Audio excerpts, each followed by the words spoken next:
Bonjour Bernadette. Bonjour Jean-Marie. Comment allez-vous? Bien, merci. Je suis content de vous revoir. Moi de même. Alors Bernadette, suite à cette première vidéo où vous nous expliquiez le chemin vers soi, cette fameuse école, le chemin vers soi, Oui. j'ai pas mal de petites questions à vous poser encore. Oui. Et la première question que j'aimerais vous poser est celle-ci. Qui êtes-vous? Qui je suis? Comment je me définis? Je suis médium, peintre inspiré. Oui.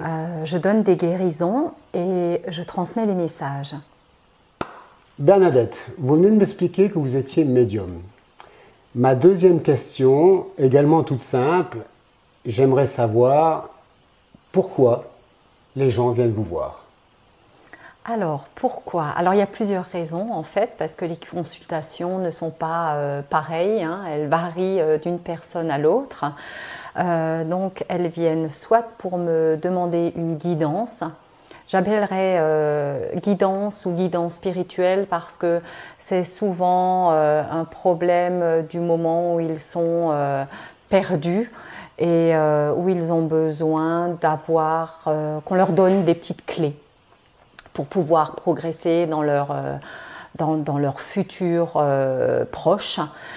Et soit il y a une autre séance qui est très intéressante aussi, ce sont des séances de guérison et d'harmonisation des énergies. Je voulais y venir parce qu'on parle également de guérison, oui, guidance, guérison. Tout à fait. Alors il y a deux sortes de guérison. C'est soit on vient, souvent les gens viennent aussi printemps-automne pour avoir ce qu'on appelle une harmonisation. Donc on remet un petit peu en ordre nos énergies. Rôle, alors. Oui, complètement. Ah, oui. Complètement. On fonctionne comme la nature. Hein. Les arbres Normal. ont des feuilles, en automne ils les perdent. Et nous c'est pareil et on a besoin de temps en temps de réharmoniser le tout. Donc énergétiquement, là, je procède à des soins, donc à poser mes mains, mais c'est vraiment, les gens sont habillés, hein. Ce n'est pas des vêtus, ce ne sont pas des massages, ce sont juste des appositions de mains ou de travailler dans l'énergie avec mes mains. Et puis, il y a aussi les personnes qui viennent pour justement se guérir d'un problème suite à des reproductions, des cycles de vie ou des gens qui viennent me voir en me demandant pourquoi il y a toujours reproduction. Voilà, je quitte quelqu'un, je retrouve quelqu'un, je reproduis, pourquoi je reproduis une façon de faire qui n'est pas bonne. Donc là, je donne aussi des clés, des guidances. Après, c'est pas moi qui fais, ce sont eux qui font, bien évidemment. Et puis, il y a une autre catégorie de personnes qui viennent me voir pour communiquer avec un défunt. Alors justement, j'ai une question par rapport à ça aussi qui était dans mon esprit. Communication avec un défunt. Je suppose que cela doit être un travail différent de communiquer avec un défunt, un travail qui vous demande un peu plus d'énergie, de concentration, peut-être? Alors, oui et non. Oui et non, je dirais, parce qu'il y a des consultations qui sont difficiles par rapport à des choses de souffrance de vie qui sont pesantes aussi. Donc, en fait, c'est très souvent quand l'état psychique de la personne est difficile, où je crois que là, il faut déployer un peu plus d'énergie. Avec un défunt, il y a des défunts, alors aussi, c'est rentrer en communication, c'est pas toujours évident parce que, même pour le consultant qui vient, parce qu'il y a des gens qui vous ouvrent facilement la porte et d'autres non. Donc c'est un petit peu comme on établit un contrat, on a envie tout de suite de ce contrat-là ou non. Donc voilà, c'est un tout petit peu différent par rapport à ça, mais si vous voulez, par rapport à la lecture, là on établit une lecture, ce qu'on appelle une lecture médiumnique. On peut démarrer par la lecture psychique, mais on va aller plonger dans l'empreinte du défunt, qui n'est pas mort pour moi, puisqu'il y a cette continuité de vie et de mort. Il reste présent, cette mémoire est là, et donc on va aller en empathie de cette essence-là, et on va pouvoir donner des informations à la personne qui demande à pouvoir communiquer avec cet être cher. Et puis, ce qui est aussi très important, c'est de pouvoir transmettre des messages. Le défunt nous transmet un message que l'on redonne à la personne qui est venue nous voir. Donc, c'est aussi très souvent, et ce qui est essentiel de dire, c'est pas juste d'exprimer que tout va bien ou que on a été aimé ou non, parce que c'est pas parce qu'on a été aimé ou non, on peut aussi ne pas continuer à ne pas aimer. Donc quelque part, c'est aussi de donner des crédibilités par rapport à.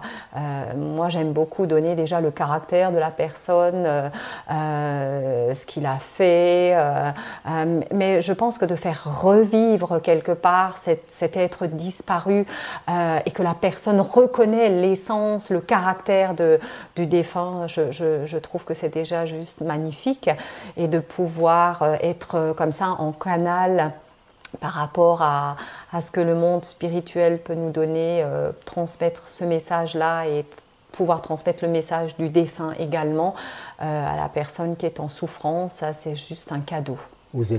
En fin de compte, vous êtes une forme de contact entre les deux personnes, oui, entre le vivant et le décédé, si oui, on peut dire, tout à fait. L'être qui est parti. Oui, tout à fait. C'est vraiment un contact entre l'ici et l'au-delà.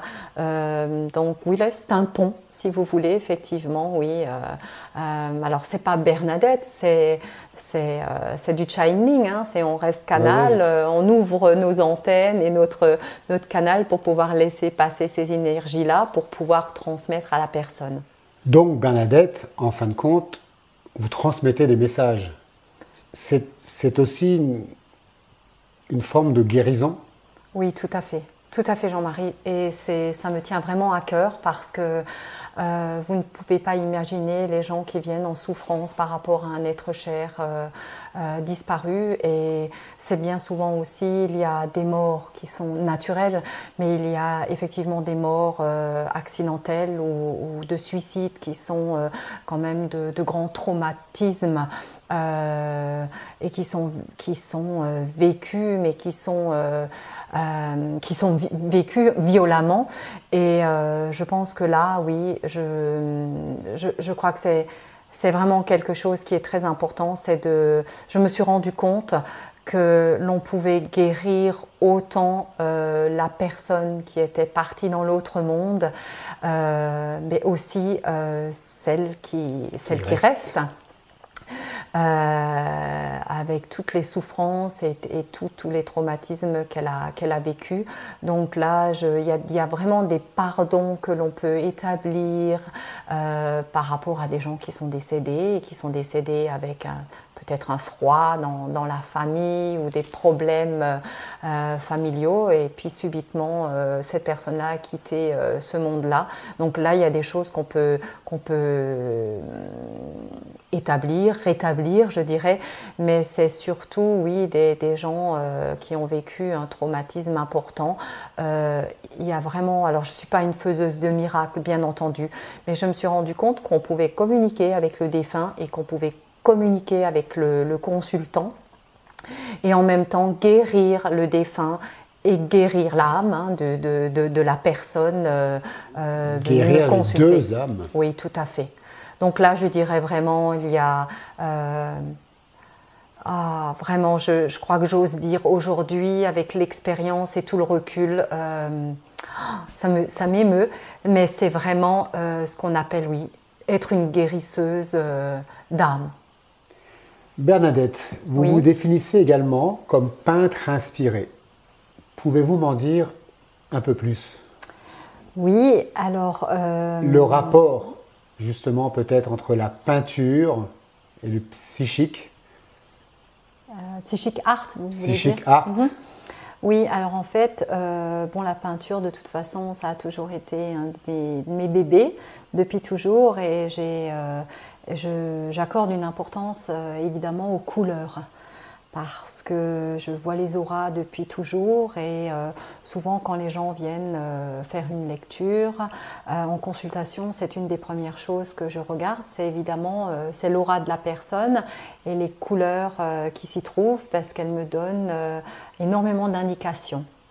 Donc, je pense que ce travail-là d'aura a été un complément à la peinture aujourd'hui, ou inversement, mais il y a eu un développement beaucoup plus important au niveau de la vision de ces auras par rapport au travail des couleurs et des peintures que je fais. Donc, inspirée, pourquoi? Parce que ce sont des peintures, si vous voulez, qui me sont données ou inspirées. C'est comme des flashs qui arrivent. Et un besoin important d'aller poser ma main sur la toile.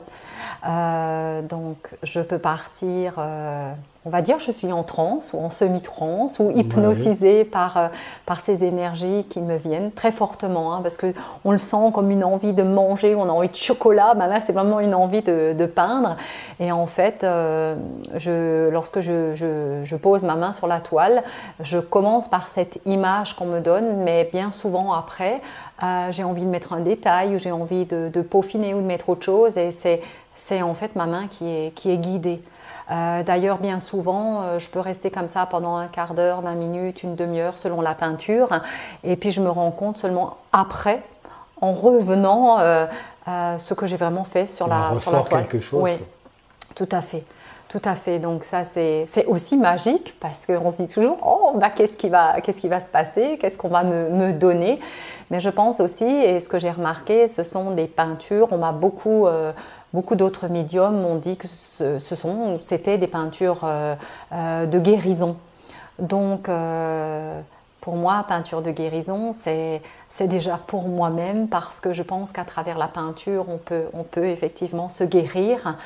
Et je pense aussi les énergies qui me sont données sont tellement puissantes que, évidemment, on met cette énergie-là dans la toile.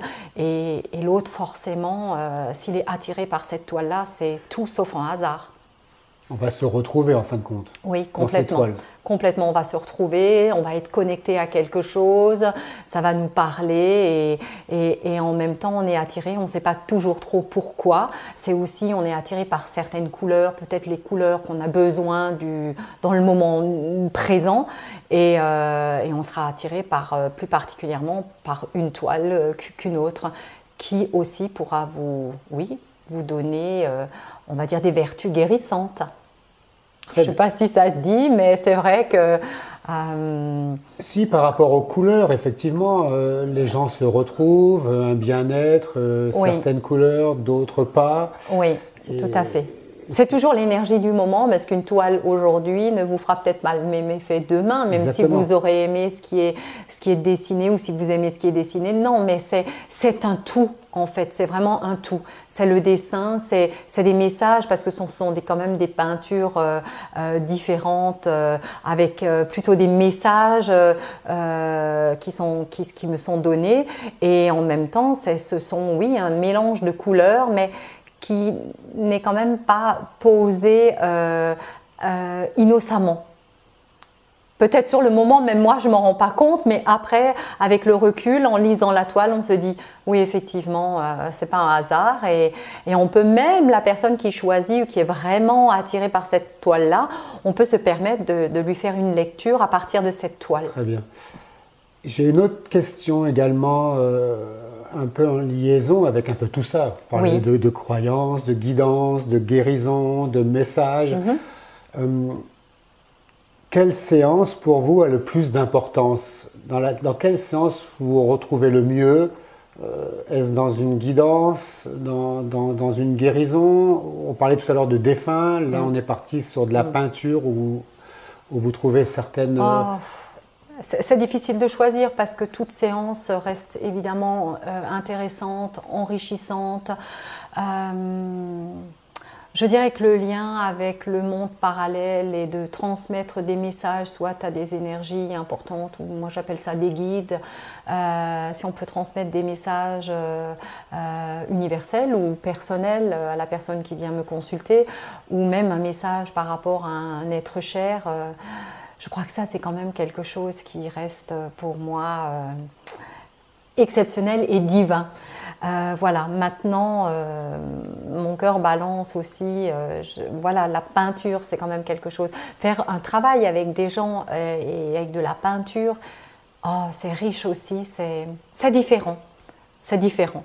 Chaque séance, le fait de donner un soin, tout simplement en transe, guérison ou en apposant les mains, c'est aussi ce sont à chaque fois d'autres énergies, mais oui. Oh, je ne peux pas choisir. Après, c'est vrai que de guérir l'âme d'une personne ou de... Voilà, c'est quand même quelque chose de très très puissant. Bernadette, Oui. je suis très heureux d'avoir pu vous poser toutes ces petites questions, ce qui nous a permis d'apprendre beaucoup sur ce que vous faites. Et je vous remercie encore beaucoup de nous avoir reçus chez vous. Ben, merci à vous. Aussi chaleureusement, avec votre petit London qui est venu nous rejoindre pour terminer cette vidéo.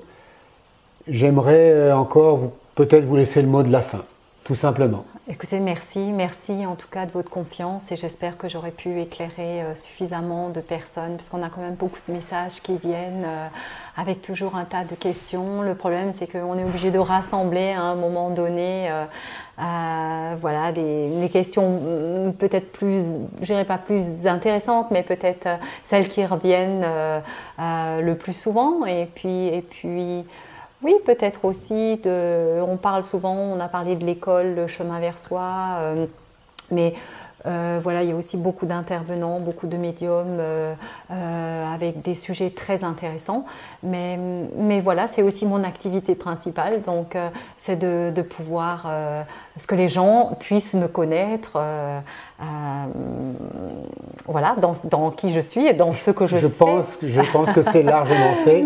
Et nous reviendrons lors d'une prochaine vidéo, apprendre à vous connaître un peu plus, peut-être vous voir évoluer également, peut-être également filmer quelques séances si c'est possible. Démonstration, ce serait également, je pense, car cela va intéresser beaucoup de monde, de connaître un petit peu également vos talents de peintre et de vous voir peindre. Voilà, écoutez, merci encore et puis je vous dis à bientôt. Merci Jean-Marie, merci. Au revoir.